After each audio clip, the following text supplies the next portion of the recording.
Hi, and welcome to the debut interview series. We're so glad you're here. If you don't know what debut is, well, listen close because I'm going to tell you. And once you know, we hope that you'll join the debut family. For you see, we take three amazing storytellers, and they tell a story for the very first time for you. And we have a great storyteller with us today. He is a storyteller, author, teacher, young adult author, and has been sharing stories for nigh on 50 years, to quote him, if you count all the lies he told as a baby. And if his rap sheet is any indication of the future, he'll be sharing stories for 5 to 20 more years at least, and I'm sure even more. He spun fairy tales, folk tales, and his own stories. He resides in California, but he travels in the imagination world and all over as an author and storyteller. And we're glad to have him on debut today. And that's what's in print. Let me tell you a little bit. I feel like I've interviewed him before. He's just that good. And at the same time, when he tells a story, you have to fasten your seatbelt because it's a wonderful, wonderful ride. It's an exhilaration that once you get off, you're like, I know it was scary, but I got to get back on. Or I just had fun. And so let me introduce the one and only Padraic Keohane. Padraic, good to see you. Hey, it's great to see you. Thanks for having me on the show. Long time listener, first time caller. Excellent. We're so glad to have you. So I'm going to ask you what I usually start out with. How did story find you, or you find story? Well, I've always liked stories. As a kid, you always liked listening to them. And I started writing my own stories, once again, even when I was a kid. Eventually, I tried to get some of those stories published, and nobody wanted to publish them. So I said, hey, if I can't get them published, maybe I'll start telling them to people. And I would tell them to kids, friends. And eventually, I was at a storytelling festival in Florida. And it was the Cracker Storytelling Festival. And I got to see many different types of tellers there. And there was one who I sat there and watched, and we've spoken about him before, Chuck Larkin. I had never seen him before. In fact, I'd never really seen any real storytellers outside of a library before. And he stood on stage, just this older gentleman, a little bit of a potbelly there. He had a fiddle underneath his arm, which he never played, just held it underneath his arm. And he just told stories that were incredibly big lies, but he acted like they were truth. And he just stood there lying to the audience, and they're laughing, and he's like, I don't know why you're laughing. This is true stuff. It really happened this way. And I sat there saying, that's what I want to be. That is what I want to be. I want to be able to stand on stage, lie through my teeth, and have people be like, we know you're lying. We're enjoying this. And so I saw him, and then we moved to New Mexico. And I went to a storytelling class, and I met some of these storytellers of New Mexico. And they were a group, and they invited me to come along, not just to watch them perform, but to actually be part of the performances. And so I sort of took off in New Mexico. There was Sarah Malone, Joe Hayes, Mary Ellen Gonzalez, a whole bunch of people there, Lee Alexander, and they were great. And they helped me along, and I helped them by joining the Storytellers of New Mexico board. And eventually I moved out to, I was sort of becoming known in the Southwest. So Colorado, New Mexico, Texas, people who knew me, they invited me to their performances. Then I moved to Los Angeles and no one knew me. And I had to start from scratch all over again, where I joined community storytellers and I started meeting people and eventually became part of the board of the Los Angeles Storytelling Festival. And it's pretty much where I am today. Wonderful, wonderful. So, you and I have shared that I knew Chuck Larkin, an amazing bluegrass storyteller. That's what he called himself. But I don't know if you know about this. In Jonesboro, on the courthouse steps, they have like an improv storytelling. And he was, along with Ed Stivender, one of the leaders of sitting on the steps playing that instrument or playing the harp, the jaw harp, or a number of different things, and he would sit down and he would just tell lie after lie, and then he'd pull you aside and say, "Hey, I think you can do this," or or at least he talked to me a little bit that way. And then at the same time, I think I shared with you, he once looked at me and said, very, very seriously, "Kevin, I've created 3 lies that are going around the country as truth." And I said, "Chuck," I said, "what are they?" He said, "I ain't telling you, and they're going to continue to travel because I know." And then at the same time, I want you to know that in the times that I've heard you tell, I see a little bit of Larkin in you as well. Oh, well, thank you. I try to be. And so you go from the land of enchantment, and the land of enchantment. A lot of that enchantment lies in the stories. There's some amazing stories, like you said, Joe Hayes or Mary Ellen, or I haven't seen Sarah Malone, but I've heard. Wonderful. And then L.A., which the Community Storytellers are a great group. And so in your travels from author to teller, and by the way, I call storytelling global publishing sometimes, because a book can sit on a shelf, never be read, they don't sign it out, or it just sits in the back, or they discard it or whatever. But if you keep the story moving, it's global sharing. And so this is what I learned from writing to telling. What can you say that you learned as an author that moved you as a teller? And you're still an author, so. Yes.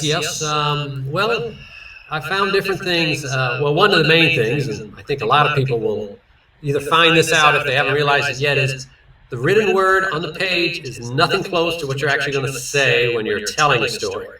I've heard there's some people who are like, you have to say my story exactly as I've written it. But a lot of times it doesn't really work that way, because the way we talk sounds funny if you try to say, like, I cannot do that. It's like, well, I can't do it, as opposed to I cannot do that. And it doesn't flow, but in writing it sounds better to I cannot. So that was one of the main things I learned. And also another thing I learned is don't worry so much, not just about saying it exactly, but even if you get things sort of messed up or out of order, you can put it back again. In storytelling, you can always come back or say, oh yeah, and by the way, even though in a book or whatever, it's like, oh, it has to be this way, so it all unfolds properly. But with storytelling, it doesn't have to be exact. It can be mixed up. It can be thrown around. And I've said this before, and I'll probably say it again.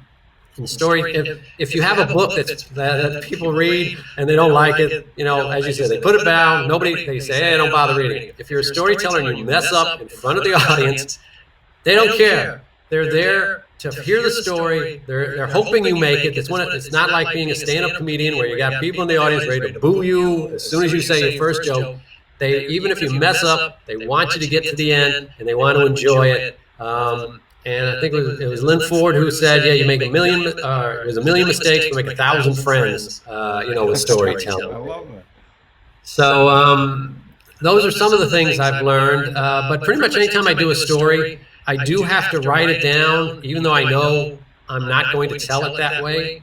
It's going to be different when I speak it, but I still need the structure, so I know, okay, I need this point, this point, this point, this point, but it doesn't really matter how I get there as long as I get there. And so that's what I've learned. Saskill elder Vi Hilbert said that you need the bones of the story. You need to write down the bones, and then you flesh them out. Now, her nephew is Johnny Moses, who tells one story sometimes on Friday and ends on Monday, as part of the tradition. I've never been able to witness that, but I've heard about it. Stories can continue.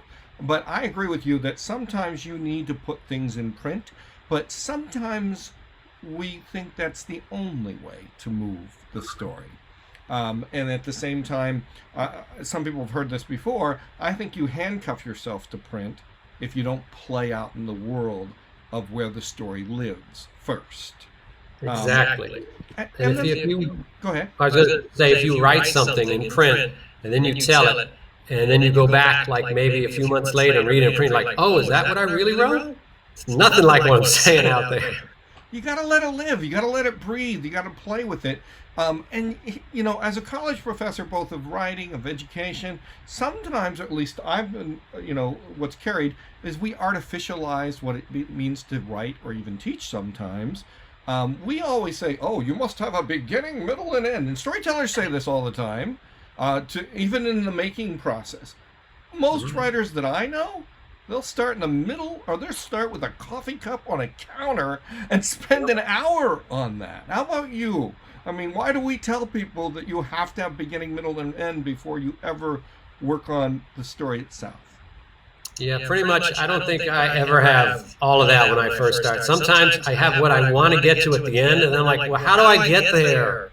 And other times I'll have, because one of the, since you mentioned author, oh, what's this? It's a book? Oh, look at there.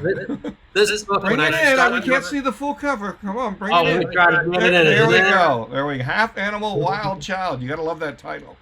When I started writing this, I had no knowledge of how I was going to end this book. It was basically, it was like, let me try free form. Just whatever comes to mind, we put it down, the story unfolds. I don't even know what's going to happen. We learn together. And I got about halfway through, and then I got stuck for about 10 years. And then eventually I came back to it. So I've always said, even though this will, I always say there's no such thing as writer's block, just writer's stop. Because you can find it. It may take 10 years though sometimes, because you can find it in a different way than putting pen on paper. You can go out and choreograph a dance around it. That's extreme. Or you can just whisper it as a telephone conversation. I mean, but I'm that crazy practitioner of play, and so as an author and as a storyteller, we have to bring words to life before we bring words in print, right? Exactly. Yep. And a lot of times I notice, depending on some of my stories, I have to use the right words certain times. Because you might have, oh, these three words, they mean the same thing, but this is the one that you need in this case, because it has to fit in with what comes next. So I might say, well, I sent it, as opposed to I gave it. And it's like, well, no, I need sent because it has to work with this next word over here, because gave doesn't quite flow as well. So that's something you got to play with it, get the words right, and sometimes just come back and say, no, I need to tweak this a little bit more next time I tell it. I keep thinking of Mark Twain, lightning, the difference between lightning and lightning bug. You know, there's an extreme difference. Exactly. And he knew how to play with words. Yeah. How are you challenging yourself, both as a writer or a teller now? You're probably working on something now, continually. Well, yeah. As a teller, I challenge myself just because as things pop up, they don't pop up as much as they used to when I was single, before I had a family.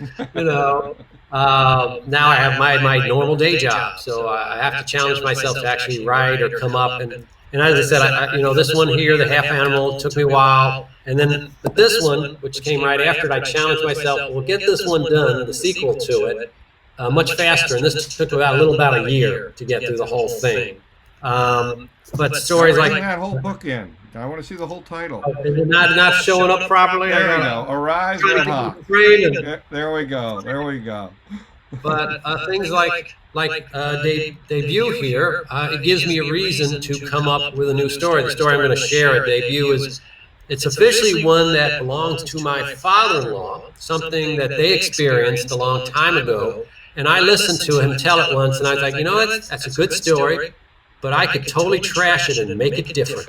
So let's give it a whirl. We got to give ourselves permission to play, and Exactly.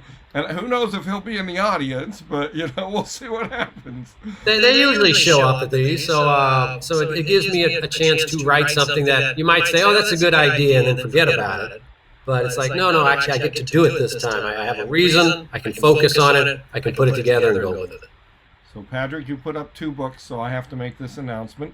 As of yesterday, the book Tomorrow's Storytellers Today came in a box, which is, my advanced copies. But I'm going to do an unveiling, so I can't pull it out yet until I do the unveiling. But there's probably about 17 storytellers that are 35 and under, or those who work with people 35 and under, talking about tomorrow's storytellers today. So that leads to my question. You've done story in the past, you're doing story in the future. What have you learned from the next generation of storytellers, whatever way you want to see that? You mean learn from like the younger people doing it today, those young scamps and hoodlums? Sure. But I'm reminded that you can be 70 and just starting, you know. That's true. That's true. You can be any age, and that's one of the beauties of storytelling. You don't have to have, you don't even have to have a costume. Just show up someplace. You can either stand or sit on stage or in front of a group. Doesn't matter. You don't need a special location. You do it at your kitchen table if necessary. It doesn't matter. And it's something I've learned from pretty much any storyteller of any age. The one thing that I always find, I don't know if I'd want to say interesting, but it's I think common, is people are afraid. Anytime I was in a group or something, like, oh, I can't tell a story. I don't know any stories, and nobody would be interested in listening to me. It's like, actually, it's sort of the opposite. You know so many stories, and you just don't realize it. Even your own life, just growing up, like, hey, what did you wore a potato sack for a dress? There's the story there. Tell me more about that. And so a lot of the people you see who are first coming out, they're basically saying, okay, I've got something. I'm feeling confident enough, but I'm still a little scared, but I'm going to do it. And I'm here on stage. Here's my story. Let me share with you, because I don't want to just be here by myself. I want to be part of everybody, and I want everybody to be part, of this story.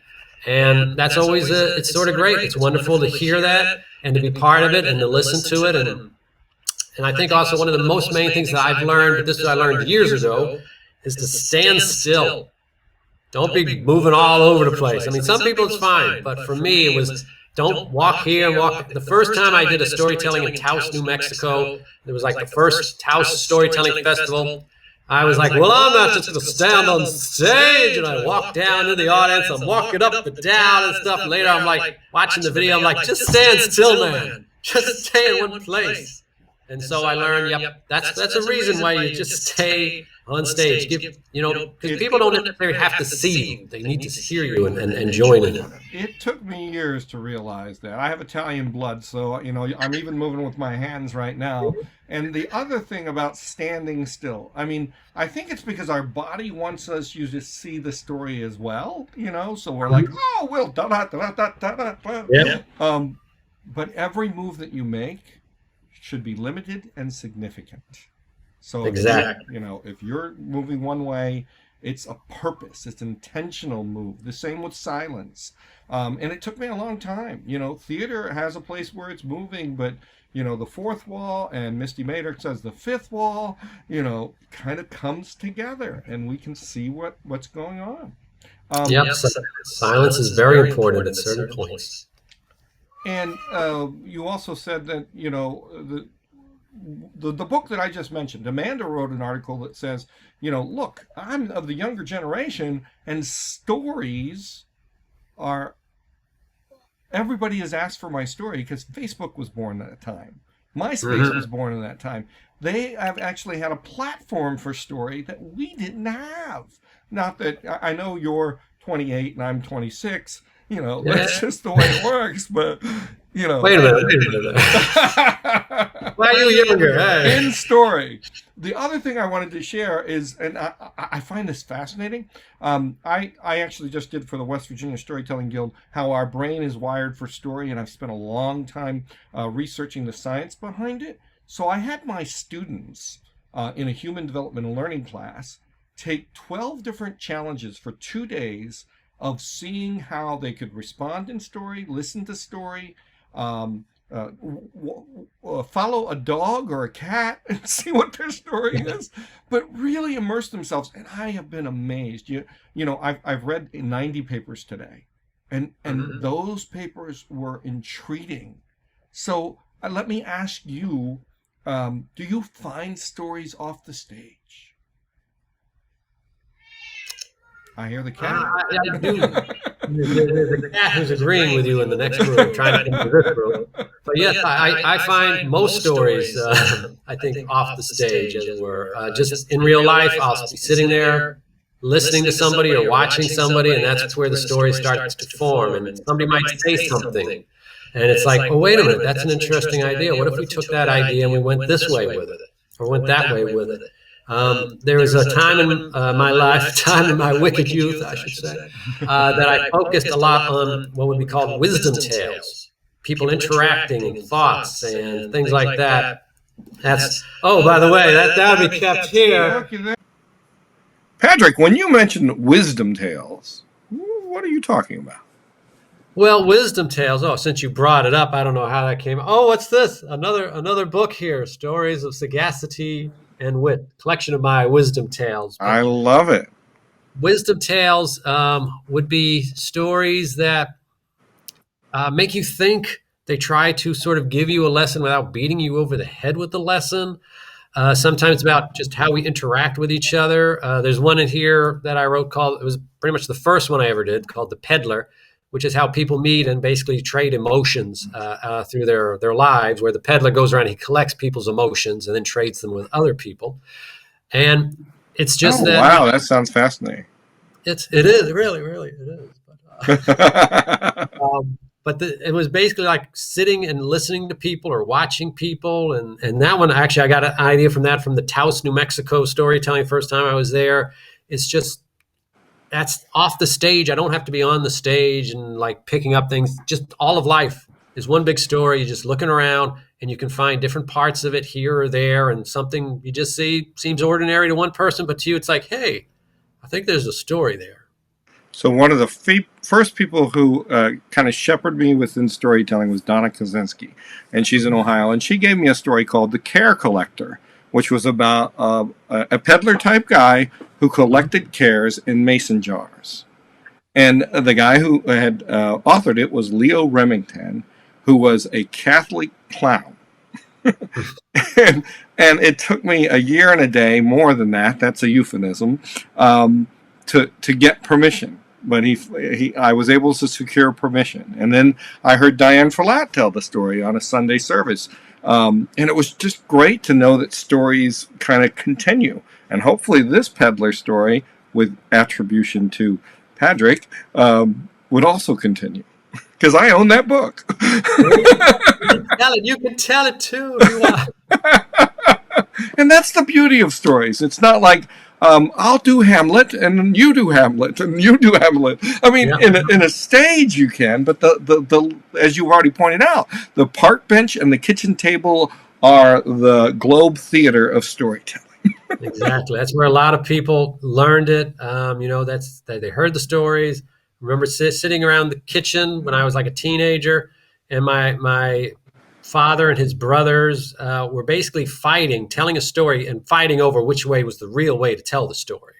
This is what happened when we were kids. No, it's not. You're telling it wrong. This is what really happened. And I was like, hey, we hardly ever do this. This is something of interest right here. Exactly. And I have 5 brothers and sisters, and we're all completely different. But it's so great. My mother, I was raised on Appalachian stories where my mother would turn off the television and say, you're not getting up until you hear this story.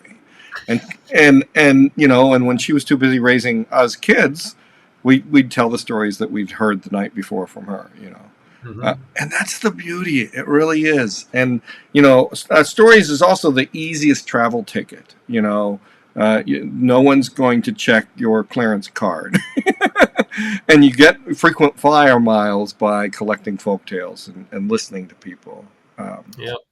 And so, in the spirit of that, and wisdom keepers and wisdom tales, I did a CD after like 15 years of stories. I wanted to do a CD of all the stories that I'd gotten from other people, and I called it Wisdom Keepers, and most of them older than me. I wanted to do the CD so bad I forgot to put my name on it. So the wisdom is out there, and they just don't know I'm the guy. Yep, there you go. And that taught me something. So within that regard, good storytellers are excellent listeners.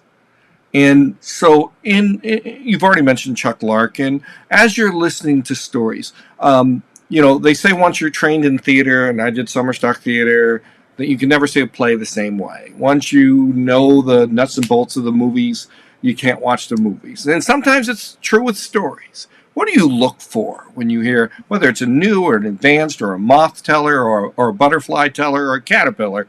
What are you thinking? There's many caterpillars, and that's great because they will become butterflies and moths one day. That's it. The thing I look for in story is just, I mean, to a point you want to be entertained, but it's not like you're sitting there like, well, this person better entertain me, but you want to at least enjoy it, be brought into it so it seems real. And it's like reading a book, like you're drawn in and you can imagine the whole thing. You don't have to see things because you can see it in your mind. But I'm drawn more towards sort of the stranger stories, the weirder ones, the like the Lies of Chuck Larkin, or the not necessarily horror stories, but stories that have strange things that happen, but it's delivered in a humorous way. So the sort of the black comedy of stories, like some of the Grimm's fairy tales, are really horrible when you actually read them and look them over. And you're like, oh my gosh, that guy just got his head crushed. Well, let's all laugh about that. That's so funny. So those are the things that I like to listen to. But people tell their personal stories, fairy tales, folk tales, original stories. I like to listen to all of them. Anyone can give you an idea, but there's always going to be a few that you actually remember, the next day, especially if you hear like 10 or 20 stories. There's going to be like 2 or 3 that really stand out. And you're like, oh yeah, those ones, they really drew me in. These others, I remember them. I remember sort of how they went, but there were these 2 or 3 that really, really spoke to me, shall we say. I would agree with that. And it's important. Let's just take Grimm. Grimm did 53 different versions of their book. 53. And it started in the oral tale. When someone looks over and you says, well, that's not the way Grimm told it. They told it 53 different times in print. Story is organic. It lifts. Now, if all of a sudden, you're hearing a Grimm tale and they take out, a microwave, well, it can be a different Grimm tale. It's a take on it, yes. Exactly. And honestly, that's in public domain, so you can play with it as much. You do have to give allegiance to the story. If you change the shape, as you said, the bones or the skeleton, if that changes, then, like if you take out my femur, I'm not going to walk so well. And I think story inherently has a structure that we need to stay to within its culture and a region. And what do you think? Oh, yeah. I think you need the bones. Doesn't really matter what kind of skin you put on it. What kind of muscles, how strong or how weak, or, what this looks like or whatever. But as long as you've got the bones there, and especially, yes, if it's from a specific culture, you might want to keep it with that. I mean, in a way, though, we storytellers have stolen cultures over the years. Why do we have Cinderella in 500 or 1,000 different cultures out there? Because everybody has a sort of similar story. But at the same time, if there's like a Native American tale, I'm not going to take that and suddenly tell it, without saying, oh, well, this is Native American. I want to stick to, their traditions and the way they have it there. Now, somebody might steal it. I shouldn't say steal. Someone might take it and change it to a different culture. And, it depends. It can get a little iffy there, I think. But right. I've seen Irish tales told as Spanish tales, told as, Asian, Chinese tales. And it's like, oh, that's the same story. It's just different people. And a lot of them, it's fine. But then when you get into like what are known as sacred stories, I guess, those are the ones you got to have more respect for, I'd say. Right, because there are certain times, there are only certain times of the month you can tell coyote tales if you have permission to tell. Exactly. And actually, I told a story in Taos. I told a story. It was based on Native American raven and coyote, but I had written it, and I was sort of concerned. I'm like, well, I'm trying to honor their tradition, but at the same time, it's not one of their traditional tales. And as I was telling it, you're supposed to tell those anyway after the first snowfall, because that's when like raven and coyote are asleep, but it wasn't the first snowfall actually was that night afterwards. And as I was telling it, 5 ravens flew down and stood outside the tent listening. There's permission. Like, I did it too early. I'm in trouble now. Well, that reminds me when I believe it was Susan Strauss, who is an environmental teller. I haven't heard for a while, but I think out of Colorado. I was at Yosemite National Park, and she was telling a story about a giant bird, and one landed on her shoulder while she was telling. I'm like, yeah, I think she has permission, you know. All But right, so but it is important to honor the tradition upon which it's merited. But if you have like Neil Gaiman, who's telling a story of Anansi and Anansi boys, you know he's playing with it. You know that he's done some homework. You know that Anansi's not always at a bar. You know. But at the same time, wouldn't it be sad if Anansi wasn't around in 2021? You know? yeah. It's like, you know, Brer Rabbit has some direct relations to Bugs Bunny. Yeah. And we need to have the tricksters in the world outside of the politicians in Washington. And I wish they'd be a little more clever. I mean, you know, maybe not. Well, we'll see how that story unfolds. Yeah, every day is a new one. So that brings in play. How is play central in the work that you do, either in the story making, storytelling, or even story listening? A lot of times, making up the story itself, I'm sort of more. I try to be open to how a story will go, but I'm a little more rigid because I think about it. I say I got to put down, like we said, the bones of it, and sort of what I want to talk about, where I want to go with it. When I perform it, though, that's when I get into more play, where I might change something, find it easier to say, or totally do something that was different from how I wrote it, or how I read it, or how I, tried to not necessarily memorize it, but at least get it so I knew what I wanted to say. A lot of that happens on stage itself. There was a French tale called the Men Who Wouldn't Stay Dead, where basically there's this woman who she finds out this horrible thing has happened. And, basically the first time I told it, it was just like the person tells her and she's like, oh, it was terrible. But then the second time I told it, I was just on stage right there. I just had her say the word, oh, several times, each time with a different, like first it's like, oh, I don't understand what you mean. Oh, okay, now I know what you mean. Oh, wait a minute, that's what you mean. Oh my gosh, wait a minute. That's okay. It opens up new avenues for me, So it was like saying, oh, just that. It's like, oh, hell,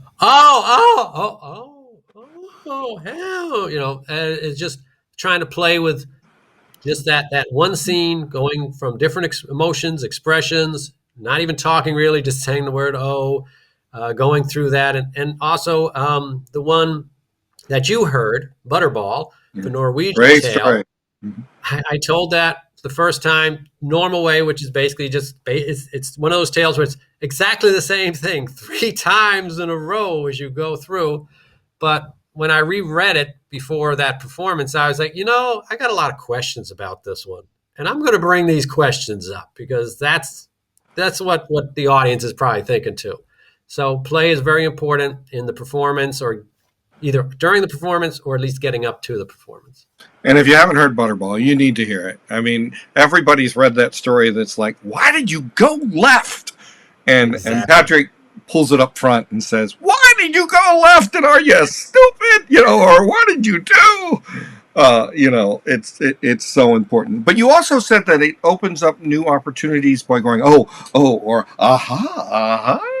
But it also opens new spaces each time for the audience to revisit, relive, and re-see and rejoin this major moment. And so play is also inherent in the spaces between the notes. I know that one of the former preachers at our church wrote a book called The Spaces Between the Note, Dr. Richard Wing. And, if we think about the spaces between the notes, we should work toward those. What do you think? Yeah. When you think about it, because how much space is there between the notes themselves? Do we have a lot that we can do? Or, in some cases, it's like it's very tight. You don't have a lot of room to maneuver. But other times, no, it's more open. It's more vague. It's like, okay, I've got this point. What do I got in between here? What can I do with that? I know when I used to tell the first few times, I would always try to rush through it because you're not as confident. You're like, oh, let me just say this. But then I learned, oh no, there's space in between there that I can do something with. I don't have to just say this and exactly say this. I've got all this stuff I can actually add in, as long as I'm not dragging it out, making it so it just goes on forever.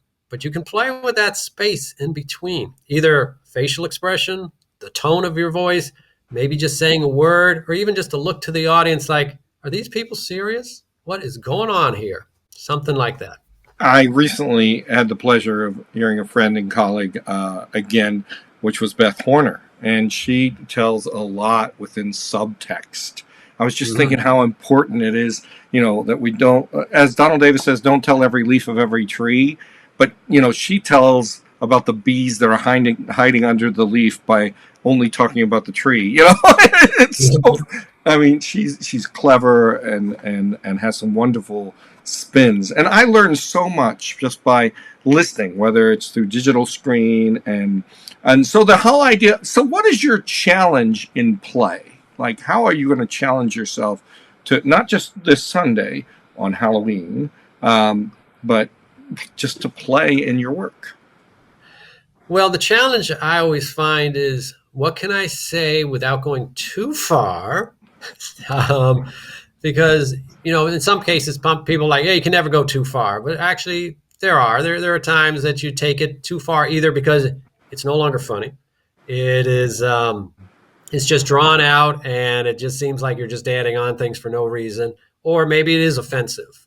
Any of those things that you got to think about. But at the same time, I also don't want to make it look like I'm just saying stuff just because look how clever I am. Look how smart I am. I'm so funny. And people just sort of stare at you. Those are always like in the back of your head. But at the same time, you're like, well, this is funny to me. And I think this might be funny to others. And I think if we do this, I think everyone will enjoy it. Because I told a story going back to the Men Who Wouldn't Stay Dead, where a guy gets beaten to death with a club. He gets beaten to death. And as I'm telling this, I try to have a look on my face like, don't worry, folks. This is all just, it's all right. And I had people in the audience sitting there with their mouths hanging open with giant smiles on their faces. They're like, I can't believe I'm smiling and laughing at this. It's funny, though, but it's horrible what you're saying, but it's funny. And so that's where you get, where you get into the, how far can it go? How much fun can we have with this? Is the audience with me? And sometimes you do have to change. Watch, what the audience is doing, what they're giving back, because it's not just me telling. It's what are you getting back from it and giving to me. I know how to proceed depending on that. Like once I was telling a story, like it was supposed to be like it was Tailypo, and I was telling this one, and there was a kid in the audience who kept getting shocker and shocker, and their face looked like they were about to going to cry, and so. I couldn't really change the story per se that much, but at least I told the way I was delivering the story. I wasn't trying to be so menacingly or, ooh, spooky. It was more like, oh, no, it's all right, but this is what happened, and she seemed to calm down after that. It wasn't as scary to her, and she survived the telling, shall I say. I remember I was in an elementary school, because sometimes you don't even know this is happening, and I was telling a story, and it had a police siren in it or something, and I was going, and this was like for fourth graders, and all of a sudden, all these kids just like, and some like were verging almost on tears, and I'm like, oh my God, there was no police, and I didn't know, and then they pulled me aside and said, that's the exact sound of the real tornado that we had to leave 3 days ago. I'm like, oh my God. And, I hope you enjoyed your last time there. Yeah, exactly. No check ever came. No. So, why debut, Padraic? Well, I thought it was debut. I thought I was going to be showing my rear. We're taking a tangent. I talked to the brand manager. Well, debut gives me a chance, not just to tell a story, but to actually get people to respond. As we were saying, the audience is always responding. You can get it. But usually after a performance, they just say, oh, I enjoyed your story, or they don't say anything, or they're like, oh, it was very nice to meet you. But this time it'll be a chance to tell the story and then have someone actually say, well, maybe you should try this, or have you thought about that? Or, let's look at this one part here. Can we change that a little bit? I think it might work better, or you might have more fun if you do this with it. And it's not just, one person. It's the audience can share in their comments and say, oh, I thought something about this when I heard that. Is that something that maybe could be worked into it? Excellent. And we're so glad to have you on Debut. When is Debut? October 31st, Halloween, even though I'm not telling a scary story, but it's still October 31st. Sunday, you never know what'll happen on this particular day, but I know that we're going to have talented tellers like yourself. It's going to be so much fun. And Padraic, we could talk forever, but for now, you have the last word, baby. Thanks, and thanks for giving us this opportunity. It's always fun to get any kind of storytelling opportunity to perform and to join with the audience. As I mentioned before, storytelling is a great thing for anybody who's not sure if they should do it. Give it a try. Don't worry about it. The audience is there to help you succeed. They want you to succeed. They're gonna help you get through it no matter what. And there's a lot of storytellers out there who are willing to help you too, be your mentors, or just go to a storytelling group. And there was a group, like I said, the Storytellers of New Mexico, who helped me a whole lot. And the community storytellers like Michael McCarty, Steve Henniger. And one thing I'm going to tell everybody, if you've never heard about storytelling before, now that you heard about it, you're going to see it everywhere. It's like this dark secret that nobody knows about. But once you're in, you're in. So remember that.